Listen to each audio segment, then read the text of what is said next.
Hello everyone, I'm King Machin, and today I will be doing What if Deku was born with the powers of Cartoon Cat? If you don't know who Cartoon Cat is, he's a horror comic cat with the abilities to change his form and shapeshift. And without further ado, let's get into the video. We start this off with Deku being born, with little cat ears and a tail. Inko and the doctor will believe that Deku has a cat mutation type quirk. For the starting of the anime, Deku will be a little cat boy. He will have enhanced senses and agility, and slightly enhanced strength for now. Deku would still be a super fan of All Might, but also a fan of the Wild Wild Pussycats because of the similarities between him and them. Bakugo would still unlock his quirk and become totally obsessed with how great he is. Afterwards, Bakugo would still bully more kids because of the weakness of their quirks. Deku would interfere and try to help Bakugo. Would try to help the child in need. Bakugo and Deku would fight, with Deku fighting off Bakugo pretty well. Until Bakugo hits Deku with a large explosion, sending him to the ground. Deku would get back up, but he would be completely out of it. Right now, Deku isn't awake. He would then use his actual quirk and transform into his cartoon cat form. He would then hit Bakugo with a right hook, sending him flying to the ground. Bakugo would look up, horrified at what he sees, then run away. Deku would regain consciousness in his form for a brief period until he transformed back. He would say, "What happened? What happened to me? What did I just do?" Afterwards, Deku would tell his mom about this and they would go to the quirk doctor. The quirk doctor would tell Deku that his quirk isn't a cat mutation quirk, it's a transformation quirk. Deku would say, "A transformation quirk?" The doctor would then explain, he has the ability to transform into anything, no matter the shape, size, or mass of the object he's transforming into, or person. But all the forms will have to be cat-related. Deku would say, "Can I become a hero with this?" The doctor would say, "If you train hard enough, kid, I bet you will become the #1 hero." Deku would be so happy to hear this from someone. He would be ecstatic, and he would train his quirk from this day onward.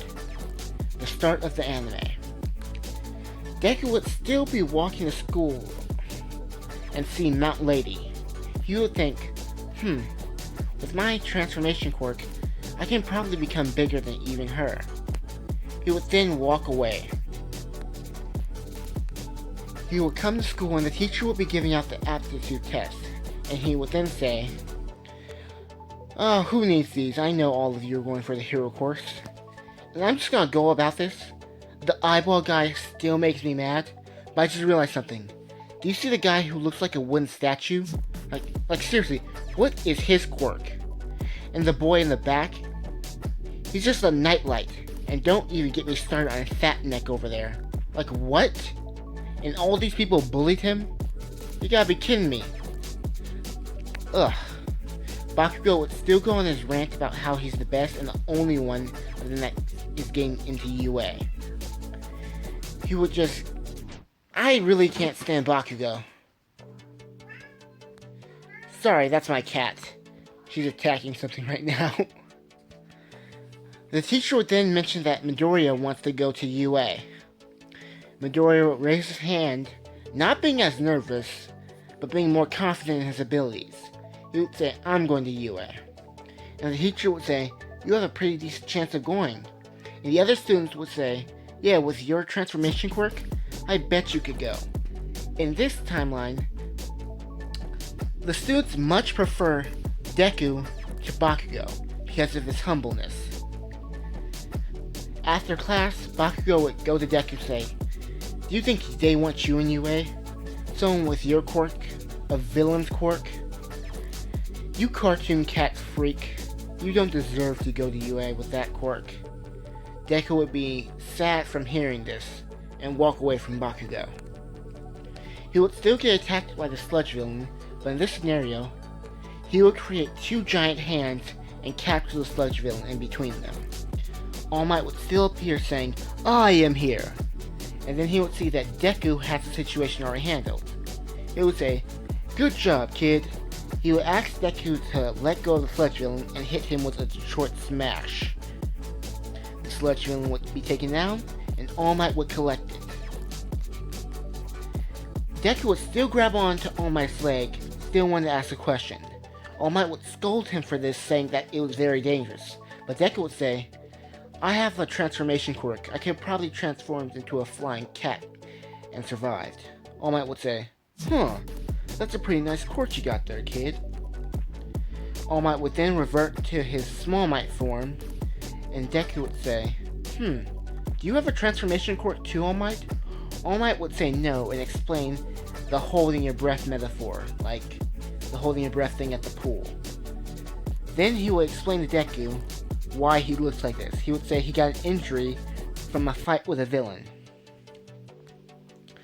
Then Deku would ask this question, "All Might, do you think I can become a hero with a quirk that scares people, or a quirk that's meant for a villain?" All Might would say, "Your quirk doesn't matter. You matter. What you do with that quirk matters more than what people think of it. If you do good with that quirk, great." Sorry. Then we cut to Bakugo being caught by the sludge villain. In this timeline, Deku would run up and attack the sludge villain by transforming into a giant muscular cat. He would then grab Bakugo and throw his own Detroit Smash. He can transform into similar heroes, but they have to be cat themed. But he can only access 50% of the power of that hero consciously. The reporters would swarm Deku asking if he's a new hero and if he's part of the Wild Wild Pussycats. Deku would then revert back to his normal form, and the reporters would say, "Oh, it's a student! That's one nice quirk." Then they would hound Deku and Bakugo for questions on how they feel and about their quirks. We cut to Deku walking home and Bakugo running up on Deku saying, "I didn't need your help, you cartoon cat freak," and then walking off. All Might would then catch up to Deku, asking him, does he want to be his successor, and telling him about One for All. And saying, "You can be the next number one." In this timeline, Deku will refuse this, saying, "You gave me confidence in my quirk, All Might, and I want to become the number one with my own power." All Might will respect this and say, "Let me at least train you, kid." And Deku would say, "Okay, it'll be an honor, All Might." I hope you guys enjoyed this story. It was commissioned by one of my newest subscribers. I hope you guys enjoyed it. One moment. Sorry, you guys. I would like to thank Hayden Games for this video idea. It gave me a break from my original series, and Hayden Games, I hope you liked it, and if you have any questions or suggestions for the series, please leave a comment down below. And did you like the fact that I've been doing all these cat motifs? Every one of Deku's forms will have to be cat related. It's gonna be a real fun thing. If he were to transform into Kirishima, he'll be a rock cat. But all jokes aside, I hope you guys like, comment, and subscribe for more. I really want to make my channel grow, and I believe I actually have something here. Again, I am King Majin, signing out.